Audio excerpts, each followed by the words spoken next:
Aujourd'hui, on va parler de la gestion du poids chez les TDAH. Est-ce que tu es en surpoids et que tu aimerais perdre des kilos? C'est un sujet qui est très intéressant et qui est difficile à gérer, à réaliser chez le TDAH parce qu'on a du mal à s'organiser, à planifier un petit peu l'avenir et du coup parfois on se laisse aller.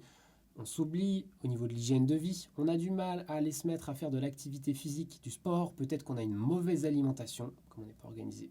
Et comme on a un manque de planification de vision long terme, en se laissant aller, eh bien, les kilos s'installent et il est compliqué de revenir en arrière, voire même simplement de stagner. Aujourd'hui, je vais te partager 5 astuces très simples à mettre en place, qui ne prennent pas énormément de temps. C'est juste une façon de voir les choses et puis des petites actions très simples que tu vas voir. Une fois que tu vas les mettre en place, il va se passer des choses dans ta vie. Même si ça ne va pas se régler en 5 minutes, parce qu'il n'y a pas de méthode magique, qu'on soit bien d'accord, avec un tout petit peu de conviction, d'ambition, on peut arriver à faire des grandes choses.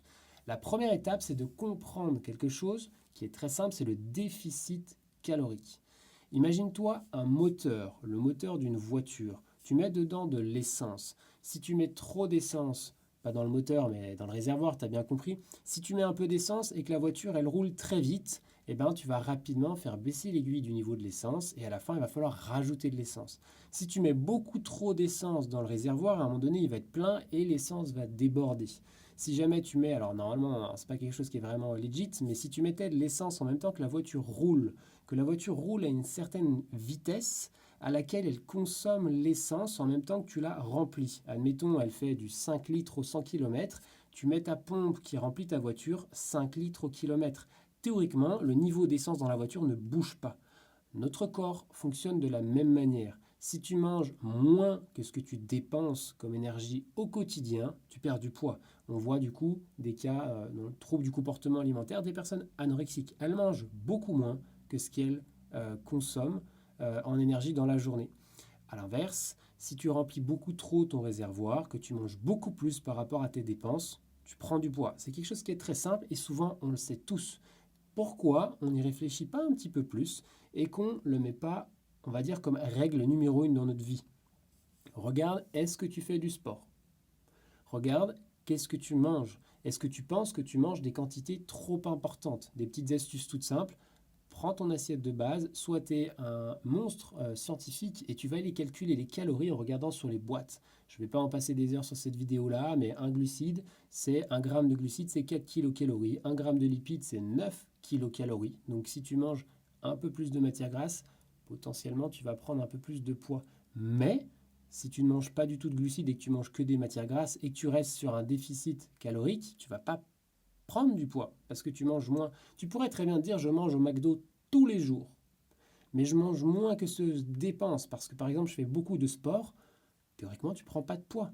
Tu vas être en mauvaise santé parce que la junk food c'est dégueulasse, on est d'accord, tu vas peut-être avoir plein de maladies cardiovasculaires, mais là on parle uniquement du poids. Donc ça ne veut pas dire que tu vas t'interdire de manger des choses que tu aimes. Peut-être qu'une fois dans la semaine tu vas avoir le droit de faire un petit coup de junk food. Peut-être que tu vas avoir le droit de te manger une pizza, mais au quotidien, il va falloir essayer d'être sur une alimentation plus équilibrée et avoir déjà un contenant qui va te permettre de ne pas dépasser ce dont tu as besoin. Donc aujourd'hui, peut-être que tu as des assiettes qui sont grandes. Réduis déjà juste la taille de tes assiettes. Tu vas voir déjà ça très simplement, tu vas avoir moins de nourriture dedans, à l'intérieur. Ensuite, une autre chose très importante au niveau de l'alimentation, fais des portions glucides, protéines, légumes. Tu as une assiette qui est ronde, tu la coupes en trois, il te faut autant de protéines que de glucides, que de légumes. Et là, tu vas voir déjà avec ça, peut-être qu'aujourd'hui, tu as trop de glucides, peut-être que tu as trop de lipides par-dessus, peut-être que tu n'as pas assez de protéines et de légumes. Et simplement, en rééquilibrant ça, de toute façon c'est tout court, hein, 5 fruits et légumes par jour, il n'y a pas besoin d'inventer grand-chose, mais il faut simplement le faire et passer à l'action. Chaque petit geste quotidien, dans un environnement, dans un futur proche, tu vas voir que ça va avoir un impact énorme. Le déficit calorique, c'est le premier point et j'en ai déjà donné pas mal d'exemples sur la nutrition. Ensuite, une fois que tu as compris ce concept-là, il faut que tu te fixes un pourquoi. Parce que c'est bien beau de se dire ouais, mais est-ce que je suis prêt à faire des efforts ou pas? Est-ce que tu as vraiment envie de perdre du poids? Est-ce que tu as vraiment envie de perdre ces quelques kilos? Qu'est-ce qui te motiverait à perdre ces kilos? Et ça, pour moi, c'est quelque chose qui est fondamental. Est-ce que tu as envie de perdre du poids parce que t'es un mec et c'est ta femme qui dit ouais, t'es un peu de bidoche, toi. Mais ça vient pas de toi profondément. Est-ce que tu veux perdre du poids pour les autres, pour aller séduire une nouvelle personne. Si tu es une fille, tu aimerais avoir un nouveau compagnon, est-ce que tu veux perdre du poids pour les autres? Non, il faut que ça vienne de toi. Il faut que tu veuilles perdre du poids pour toi. Est-ce que tu veux perdre du poids pour être plus stock, plus joli à se présenter pour les autres? Ou est-ce que tu veux peut-être être plus facile quand tu montes les escaliers? Est-ce que tu veux pouvoir monter sur un vélo dans ta voiture sans être en galère parce que forcément ta gestion du poids, elle n'était pas très bonne? Part de toi, de tes besoins. Est-ce que tu as envie d'être en bonne santé, ne pas avoir de maladies cardiovasculaires, de vivre, sans parler de vivre jusqu'à 100 ans, mais de vivre jusqu'à peut-être 70 ans en bonne forme physique? Les gens qui sont en surpoids, ils ont plus de maladies plus rapidement. Je ne vais pas te donner des études scientifiques, mais on le sait tous. Pourquoi on ne l'applique pas? Simple, simple comme bonjour. Part de ton pourquoi, c'est le tien. Dans la description, je t'aide avec un document qui te permet de te fixer des objectifs. Va le découvrir, remplis tout ça, sers-toi d'autres vidéos et tu vas voir que tu vas justement pouvoir mieux te connaître, définir ton pourquoi et ça va t'aider à réaliser justement une meilleure alimentation et peut-être avoir un bon déficit calorique. Après, troisième point, c'est d'avoir un bon contexte. Qu'est-ce que c'est le contexte? C'est l'environnement dans lequel tu vis. Si jamais tu as une mauvaise hygiène de vie parce que tu te couches tard, tu es fatigué, tu es beaucoup plus facilement peut-être tenté par X junk food. Si jamais tu te couches tard, peut-être que forcément tu vas manger de la nourriture rapide, tu vas aller boire plus d'alcool, tu vas faire du coup moins de sport parce que tu seras fatigué. Peut-être qu'au niveau de tes amis aussi, eux consomment peut-être une mauvaise nourriture. Donc si jamais tu disais, je rentre dans un autre cadre social, je vais dans une salle de sport, je me fais des amis dans la salle de sport, eux ils mangent mieux. Donc le jour où j'irai au restaurant avec eux, au restaurant où tu fais un apéro chez toi, on s'en fout, et forcément tu vas être accompagné de personnes qui potentiellement mangent mieux que les autres. Et donc forcément ça va avoir un cercle vertueux autour de toi. Tu n'es pas seul. Même si tu penses qu'aujourd'hui tu as peu d'amis, dans ce cas-là, va rencontrer d'autres personnes en t'inscrivant dans un club de sport, même dans un club d'échecs, de culture, on s'en fout. Ce qui compte, c'est d'être avec les autres et des personnes qui peuvent te tirer vers le haut, qui peuvent t'aider justement à réaliser ces objectifs. Là, je parlais du coup du contexte, de l'environnement dans lequel tu évolues. On va maintenant parler de la tentation, c'est le quatrième point. Comment réduire les tentations? Donc déjà, quand tu as éliminé ton cercle social négatif, éliminer, ça veut tout et rien dire. Voiler, si tu as envie de les voir, mais le moins possible. Si tu les vois quotidiennement, forcément, c'est compliqué. Plus ils seront proches de toi, plus la tentation elle sera forte de vivre bien comme la vie que tu as toujours vécue. Regarde dans le magasin dans lequel tu vas aujourd'hui. Est-ce que tu vas dans un magasin pour faire tes courses qui est gigantesque, type Leclerc ou Carrefour par exemple, et va voir dans les rayons dans lesquels tu passes? Est-ce que tu es capable aujourd'hui de dire je change de magasin pour totalement casser avec mes habitudes et dans le nouveau magasin par exemple je ne vais pas dans le rayon biscuits? Ou peut-être que tu peux le faire dans ton magasin aujourd'hui. Est-ce que tu es capable de dire j'évite les tentations? Si tu sais que tu es tenté par manger peut-être trop de chocolat, je ne sais pas, trop de biscuits, eh bien évite ce rayon de biscuits pour éviter la tentation. Évite tous les moments où tu vas te retrouver tenté à manger beaucoup plus que ce que tu ne devrais, que ce que tu penses qu'il est important pour toi de manger.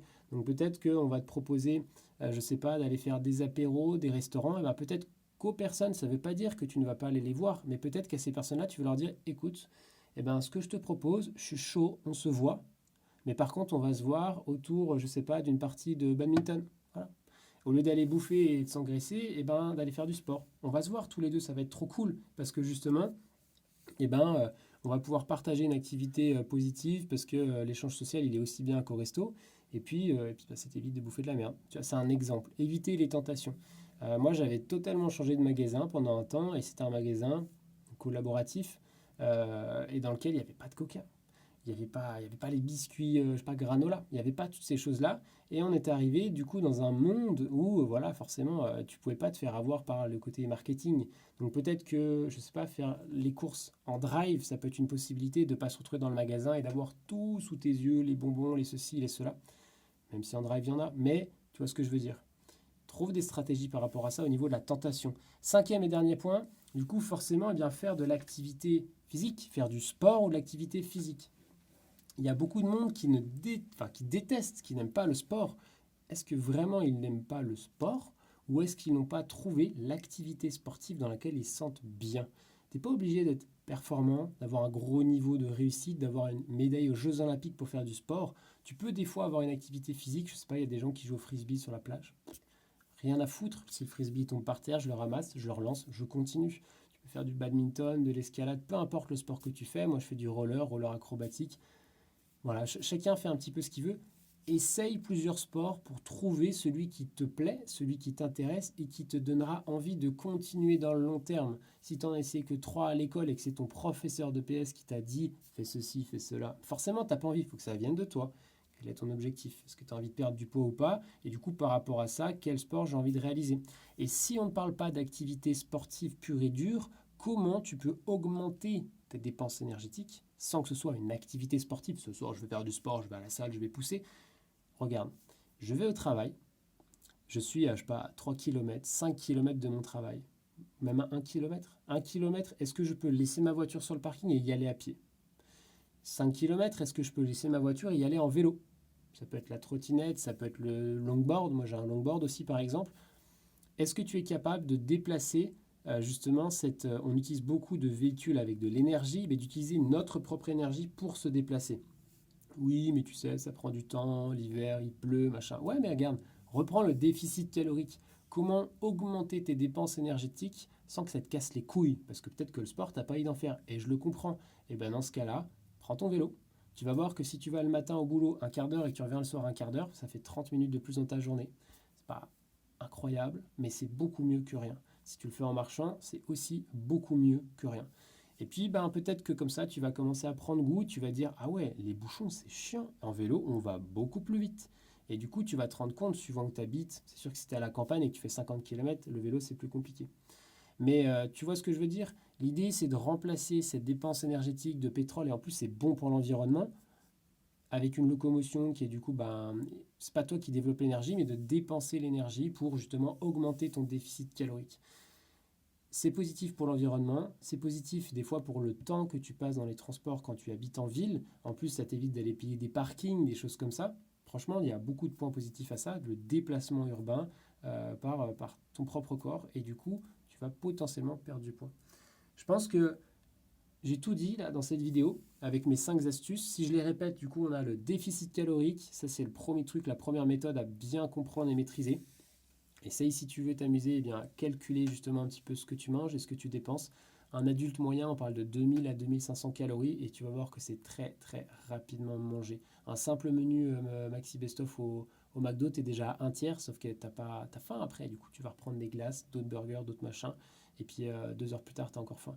Le deuxième, on a dit que c'était mon pourquoi. Après, c'est le troisième, le bon contexte. Le quatrième, éviter les tentations. Et le cinquième, comment est-ce que je peux du coup avoir plus de dépenses énergétiques, que ce soit une activité sportive qui me plaît, sans même parler de performance, et ou eh bien, du déplacement pour aller au travail ou sur tes activités autres, même si tu vas jouer aux échecs par exemple. J'espère que cette vidéo t'a plu, n'hésite pas à aller voir dans la description la petite formation sur les objectifs. Fixe-toi des objectifs et tu verras que tu vas pouvoir dépasser tes limites. Et s'il y a besoin, après, je t'apprendrai, je t'aiderai à planifier ces objectifs. Ciao!